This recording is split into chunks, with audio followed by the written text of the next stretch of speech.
Good morning, everyone. Welcome to the weekly show with Aditya, India's number one podcast, with India's number one host, Aditya, in association with Dusra.net, the number one website in sports, education, and entertainment.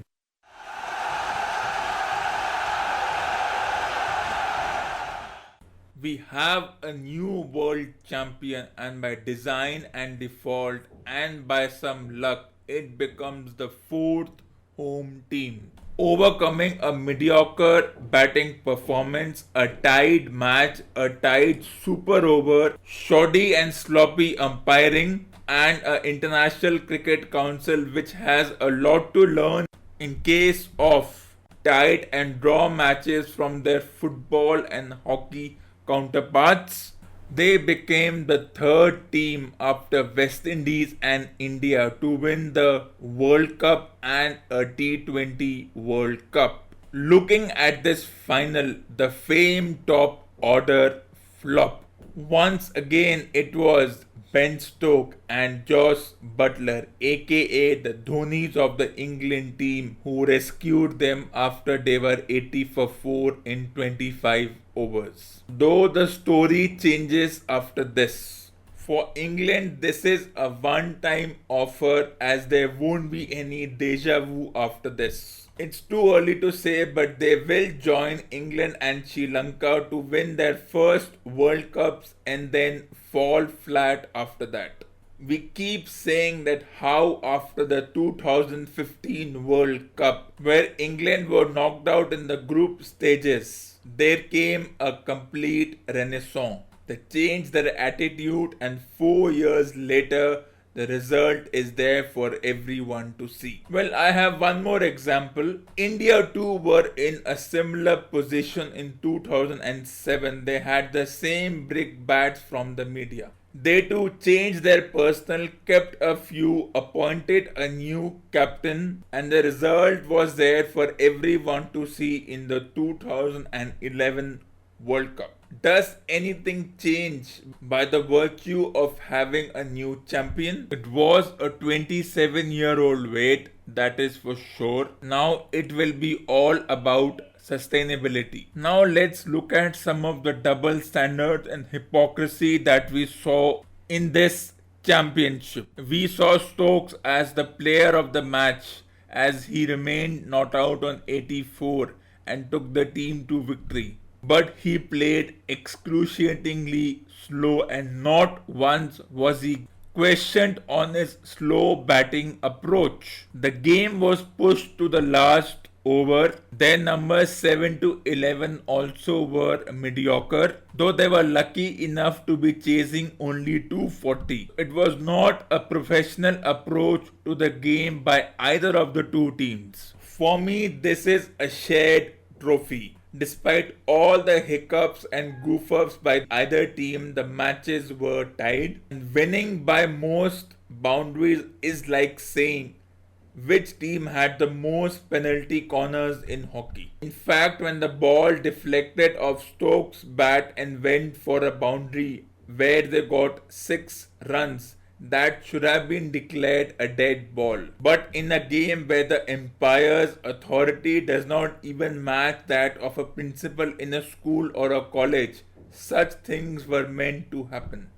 If the International Cricket Committee were to review this World Cup and look at what they can improve for the upcoming World Cups, then my suggestion would be as follows. Increase the time of the DRS from 15 to 20 seconds. The drinks break should not be more than 45 seconds. There can be 2 drinks break of 45 seconds each, and do not allow the substitutes to come in and give messages or drinks after every 5 minutes.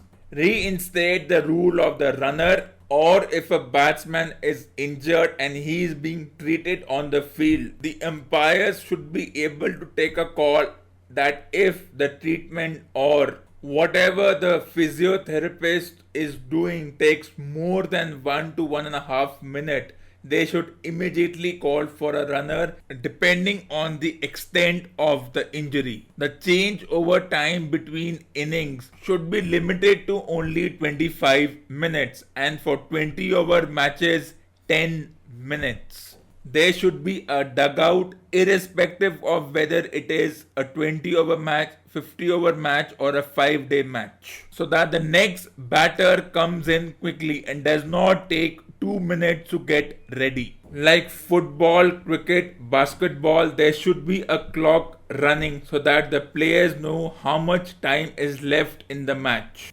Red cards, yellow cards should be strictly enforced. There is a growing clamor that should we have the format of the T20 championship, the T20 domestic championship for the World Cup matches, where we have the concept of the playoff, that one team gets two chances to get into the finals. It would be possible if they can accommodate an extra day apart from the reserve days. If you have paid attention to my previous episodes, I had said that this World Championship had to be squeezed between the Indian T20 Domestic Championship and the Ashes. Though they could have done one better by having more double headers, even triple headers on a single day. Though this particular format where each team plays the other is one better than the ones where we have group stages, then the quarterfinals, then the semi-finals, then the finals, where teams are not allowed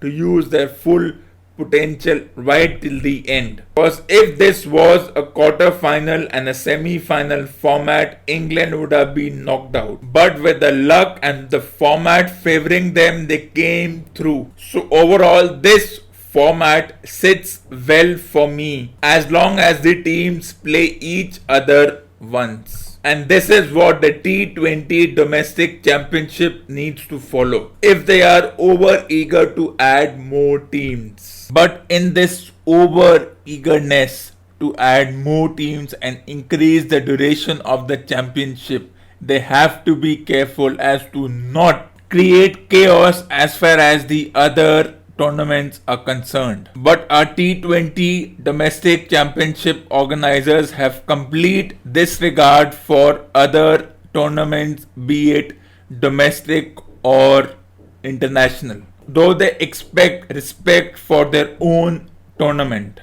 Each team should play the other once. We should do away with the strategic timeout, have one break instead of two. The mid-inning break should be 10 minutes, and if the match is being delayed, then it should be reduced to 5 minutes. The focus for most teams will shift to the T20 World Cup. Though we are still 15 months away, though by looking at the calendar of the teams, the schedule over the next 1 year, we know where their focus is on from now onwards. Do we need a drastic change of personnel for the 20 over team? No. But we should create a pool of 30 players who are going to be a possibility for that tournament and the 2021 20 over World Cup to follow in India. While we are clear on the fact that Dhoni will not be there for that tournament, this is more about age than anything else. My openers would be Prithvi Shaw, Rahul and Rohit. Then my middle order would be Pandya, Pant, Surya Kumar Yadav and Manish Pandey. We can have two more keepers additionally in Ishan Kishan and Sanju Samson. My all-rounders would be the Pandya brothers, Jadeja and Akshar Patel, as well as Ashwin. And those who have an objection as to why Ashwin is in my team, well, first message me your objection and then we can have a heart-to-heart talk about the same. We can have the spinners in Kuldeep Yadav and Yuzvendra Chahal barring injuries. That leaves the fast bowlers. Now I want my listeners to send me the list of fast bowlers they think are appropriate for these two championships, and then I will decide from the pool of answers I've been given, and if my choice matches yours, there are goodies on offer. Now the question comes, why no Virat Kohli? He is there by design and default unless something happens in the next 14 months. The T20 World Cup in Australia brings good news for everyone. No more burning the midnight oil. The matches would be scheduled between 1:30 p.m. IST till 5 p.m. IST. With the Olympics next year, not only am I pinning my hopes on the individual athletes winning gold and silver next year, for me, even silver medal does the job. Though winning or losing is coincidental, hockey would again be the only team sport and we have the potential to go ahead and get the results. It's time for us to close the chapter on the 1975 World Cup winning team as well as the 1983 World Cup winning team. We have to stop romanticizing these events, whether they were memorable or not. The generation gap notwithstanding, and under whatever financial and other constraints we won these two championships, it's time to finally move on. But such is the human nature that this moving on is more difficult than what we can bargain for. If we reiterate that the 1975 Hockey World Cup win is the only big trophy in our cabinet, then that is an insult to the ones who have won other trophies. We keep going back to an Ajit Pal Singh or a Dhanraj Pillai or a Dilip Turkey, despite the fact that these individuals have long retired and they have nothing or want to do nothing with the sport. But these individuals are more than happy to give a scathing remark about the current team and they do not mince their words if you read or listen to the interviews carefully. Once again, I question this psychology of winning medals, and that winning medal shows a team's true character, that they are best in the world, and if they do not go all the way, then they are not good enough to do it again in the next tournament. And then this nature to compare how many medals has each team won, be it in gold, silver or bronze. The stakeholders, passive or active, try to put undue pressure on the athlete so that they have to win a gold, and if they do it, then they go into the story about how this particular athlete came from humble background and now with the support from the parents, the community and the government has gone on to win multiple medals and championships. Though conducting Olympics is a good idea, but the focus should never be on the medals. Medals cannot become a benchmark of how good the athlete or how good the facilities by the government were. Because if an athlete is unable to win the medals, then we go after the sport association and the government respectively to say that the government hasn't invested enough and we become more greedy. We all know why we have different competition in sports and other domains. There is only one reason: to make sure that the participants are kept active throughout the year, that laziness does not creep in. All these objectives are good, but we need to remove the concept of winning being the only benchmark of an individual's capability, as this leads to greediness and being a glutton. When these athletes go for such competition, be it Olympics or for their respective sporting domains, there should be no message of any kind that we want you to win, or that if you lose then don't bother coming home. Even a praise after a good performance has to be dealt with smartly. One should be smart enough as to not overindulge. But we are too narrow minded, greedy, and myopic to have such a thought towards athletes and competitions. Normal individuals will never have the intellect to understand the effort an athlete goes through while gearing up for a performance as well as performing in that given time. We should have a balance between acknowledgement and punishment. And if this happens, then gold, silver, bronze, and other winning mementos become immaterial.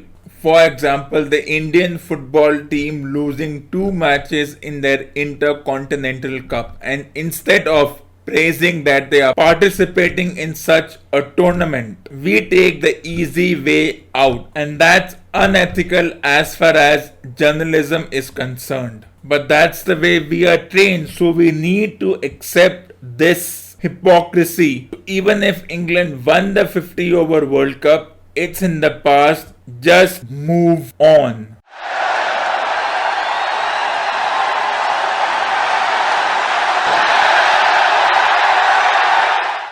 Let's perform an experiment. What kind of a communication style would the coach and the captain have towards the players? Let's look at the semi-final match. Pant and Pandya have just been dismissed. Both the coach and the captain are obviously disappointed by this result. Scenario number 1. Kohli goes up to Pandya and says, Hardik, you played well, but that shot was not on. You knew that your partner Pant had just been dismissed playing the same shot, and now you had MS for company, means you had somebody with experience, and if you had formed a partnership for a few more overs, our chances of winning would have been increased. Now we know that Kohli is an individual who is result oriented, ambitious, goal oriented, and driven. Fact that he had got out just over a couple of hours ago for one run must have pinched him badly and probably felt that he failed as a leader. So he felt the need to ask Pant and Pandya as to why did they play that shot, knowing that they had a partnership going. Though he was right to ask them about playing that particular shot. Was the manner, the style he approached them too intimidating? This is a difficult question to answer, but we will go on with the experiment and say that yes, it was a far bit too intimidating. Let's look at scenario number 2. Kohli talking to Pant and Pandya after they have been dismissed. Rishabh, Hardik, I appreciate the effort you just did, and me, Rohit and Rahul apologize for putting you in such a situation that you had to come at 5 for 2 and 20 for 4. But the two of you kept your nerves, and knowing that the run rate was going up with only Jadeja and MS to follow, and the fact that MS agreed to this plan to send you both up before him. And I'm sure questions are going to be asked as to why we went with such a plan. And we all know what the answer is. So I appreciate your partnership, though in the future hit that ball for a 6 and I will support you all the way. Now look at the two scenarios we just had here. In the first one, Kohli was intimidating and cold. He did not appreciate the two young individuals. But in the second scenario, he was understanding and wanted to be approachable in the coming matches. Now we have these two individuals in Pant and Pandya, and now we have the coach, and let's see how does the coach approach these two individuals. Well played, young man, says Shastri to Pant. I knew what you were going through when you came at 5 for 2. I have been there so many times and I can empathize. I am sure you wanted to hit every ball for a 6, but you had to see the situation and I appreciate the growth and maturity you had in those 2 hours. Let's hope you are not coming at 5 for 2 next time. This is a stern message to my openers, and this is also a message to you that you could be my number 4 designated batsman. So keep up this approach and attitude, and you will go a long way. Scenario number 2, Shastri to punt and Pandya. India are 90 for 6. What in the world had you play that shot? What kind of brain fate did you two have? I know you are young and inexperienced, but you should have been more smart and careful before playing such a shot. We sent you and Hardik before MS. Now, what kind of a message do you think it sends to the people and MS himself? This was your first ever semi-final, and do I appreciate all the effort. You may not find yourself coming at number 4 if we are ever 5 for 2. So Hardik and Rishabh, buckle up and next time think twice before playing such a shot. Now, as we saw, both the captain and the coach had a direct and a supportive approach to these two players. Now, even they would know which approach they would like, and so would my listeners. To please message me or email me as to which was the better of the two approaches by the captain and the coach, and how we can communicate better. Thank you for listening to episode number 87 on the 15th of July 2019. I will be back next week with a special guest. So stay tuned on to this network. Have a great week.